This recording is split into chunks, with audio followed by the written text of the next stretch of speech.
Dave Stewart, third time's a charm, we believe, so we kick it back down there to Overland Park with Lamar Hunt. Dave. And we are back live at the Overland Park Convention Center. With us is Lamar Hunt, and I'm guessing this is a little bit of an emotional day, the transition from the Hunt family owning this team to OnGoal LLC. Is there some emotions for you? Well, there are, and the new group headed by Neal, Patterson, and Illig and their four partners is going to be a big asset for Major League Soccer, and we're just pleased to see it happen. Emotionally difficult for us to step aside from the Wizards, but there have been a lot of happy memories, especially those of the association with the players and the coaches and the front office employees. But we move forward, and I'm confident the new group with Cliff and Neal is going to do a tremendous job. What I learned from Neal Patterson talking and referencing a dinner with you and with Clark is that you're still a heck of a salesman, because you convinced him that day, we got to buy this team. Did that dinner seem like a turning point when you sat with him that day and you understood it wouldn't just be on a casual interest, that they might actually buy it? Well, it was a positive dinner, and down in the Country Club Plaza area, and I remember it as being positive, but of course they didn't tell me what they said they discussed after the meeting, that it was something they needed to do. And I'm hearing it today really for the first time that was the turning point in their conversation. But as short a time as 3 or 4 weeks ago, we didn't really know this was going to happen, but I'm pleased that it did, and I can't tell you how enthusiastic I am as to what an asset they're going to be and what an asset Johnson County is going to be to Major League Soccer. How big is a challenge is it for the folks in the Johnson County area, where they have a chance to support what could be a world-class facility, maybe only rivaling what we see in Dallas in terms of a youth complex? How critical is it to have that synergy around a stadium where it's not just MLS, it's the retail aspect and the youth complex?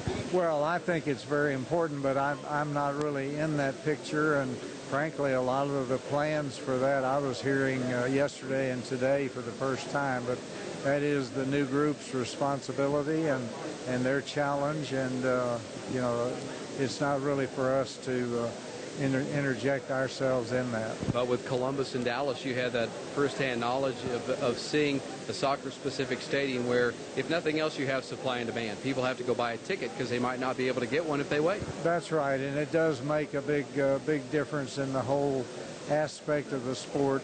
Playing it in the right size venue, they're going to be somewhere around 18 to 20,000 seats is what I've heard, and that's a lot more sellable, manageable than trying to play in an 80,000 seat stadium. You know, we heard all sorts of things today about 16 MLS teams, that being a goal. There's some kind of a nice round number there where you can divide it up into 4 divisions or 2 of 8, and things like you know, getting a grassroots effort to build it in Johnson County and support it in Johnson County. All of the things that we hear about soccer growing, is that right? Is there a wave? Because we've heard it before. Is there a wave for soccer that is about to catch on? Oh, well, it's not going to happen overnight. The league will be 13 teams next year with the addition of Toronto, and they'll be opening their new soccer-specific stadium next year. So it's going to come gradually. The goal of Don Garber and the league is to be to 16 teams by the end of this decade, and that's only 4 years away. So I think that's reasonable, and from there the sport will continue to grow just as other sports have in America. The NBA, the NFL, Major League Baseball, they all had days when they were a smaller membership. You look well. Are you ready for the football season, which is not far away? I mean, we couldn't talk to you for a second without mentioning the Chiefs. That's okay. One preseason game left. We'll keep our fingers crossed tonight, being Thursday night. I'm not sure when this is going to air, but it's live, so it's airing right now. Live. Goodness gracious. Well, I'm not going to predict a victory tonight, but it is preseason, and we hope to get a look at a few more players tonight and also protect against injury, and so we'll go from there and then be ready for the Bengals a week from Sunday, who look pretty darn tough. Lamar, we appreciate your time, as always, here on Metro Sports. Thank you, Dave. All right, thank you, sir. Very good. All right, Lamar Hunt checking in, and it is an emotional day, certainly, when you consider that when MLS was born in 1996, the Wizards, one of the original franchises, and this is a franchise with a proud past. When you mentioned the fact that they've been in business 10 years going up to this one, 7 out of the 10 playoff seasons, and of course winning the Cup back in 2000. Nick Garcia was a rookie, a freshman in 2000 when the Wizards won it, and it's been kind of that uncertain period of time where, you know, we've been waiting for something to happen. Is there an unsettling factor that's gone now because of the fact that, okay, we hear plans of a stadium, there's an ownership group in place. As a player, how do you view what's happened today? Oh, you know, I think it's a great feeling. You know, it gives us a new breath of fresh air. You know, and hopefully now, you know, with 6 to 8 games left in our season, you know, you can kind of use that to carry us through and onto the playoffs. So I think it's obviously a great feeling. You know, guys know now the future of the team and the direction that it's heading. We've got a great group of owners that are on board, so I think only great things can happen from now. Now, I know they've met with the players in the locker room and had a chance to visit briefly. Was there a message from them to you guys? Yeah, you know, make the playoffs. You know, continue winning, do well. And then after that, you know, we'll have a more in-depth conversation as far as what their requirements and goals are for us. But, you know, like I said before, it's a great ownership group. They're going to give us all the resources that we need to be a successful team. So they're behind us, and I think that's the biggest thing that we can have right now. MLS has changed dramatically in the past couple of years, where the soccer-specific stadium it's not the exception anymore. Teams understand that's the way where they have to do business. Now, you've seen that in this league. How different is the atmosphere when you have an 18,000-seat stadium with 15,000 fans as opposed to playing last night?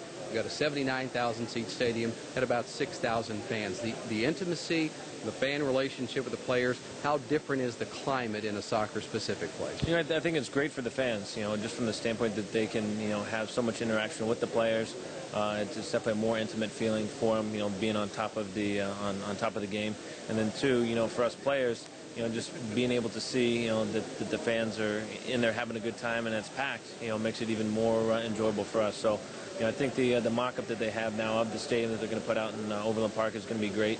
You know, about 18,500 people and, you know, a lot of retail stuff, so it should be fun. Nicky, we appreciate your time. Thanks. Very good. Congratulations. New people to report to OnGoal LLC, the new owners of the Wizards, effective on September the 1st. Let's go back to the studio.